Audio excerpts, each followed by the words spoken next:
영상을 보기 전 구독, 좋아요, 알림 설정 부탁드립니다. 마닐라에서 열린 아시아 방산 전시회 2024에서 한화에어로 스페이스가 새로운 대함탄도 미사일을 공개했습니다. 이 대함탄도 미사일의 경우 천무 다연장 로켓 발사대에서 발사할 수 있는 미사일입니다.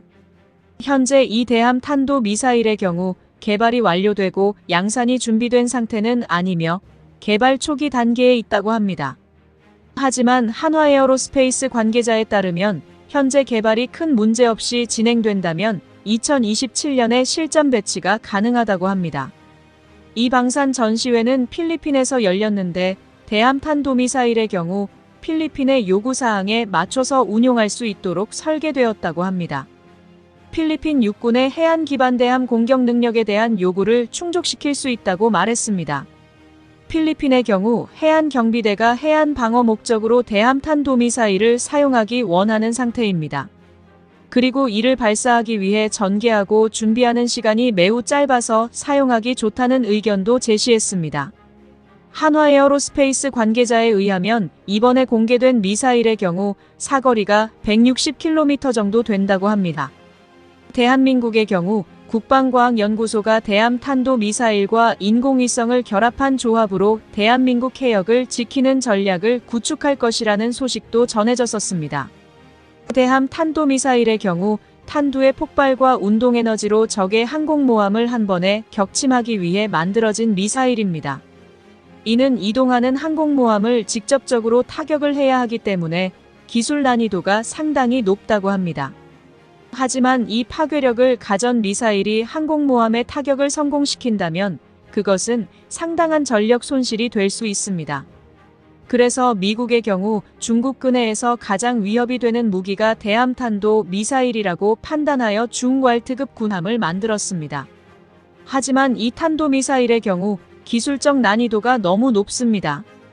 타격을 하기 위해 군함을 지속적으로 감시를 해야 하고 위치를 파악해야 합니다. 하지만 항공모함의 경우 방어를 위해 호위함과 잠수함, 그리고 항공기가 지속적으로 방어작전을 수행합니다.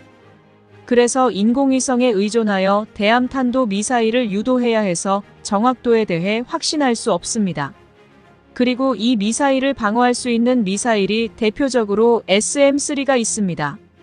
표적은 지속적으로 이동하고 대함탄도 미사일은 궤도 수정이 어려워지기 때문에 명중률은 내려가게 됩니다.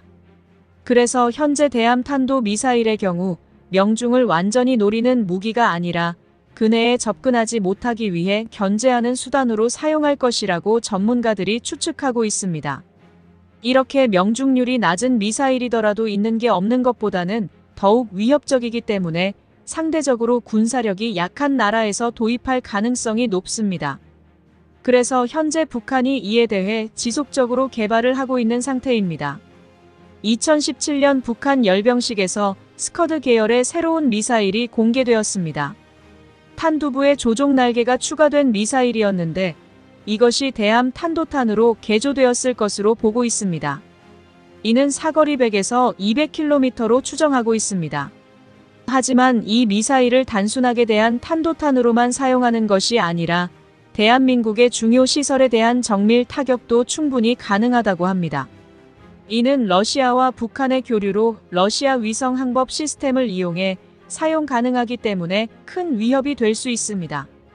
단순하게 대함탄도 미사일을 수출할 수 있는 것이 아니라 이 미사일을 막아낼 수 있는 요격 미사일도 만들어서 대한민국을 지킬 수 있는 대한민국이 되길 간절히 기원하겠습니다.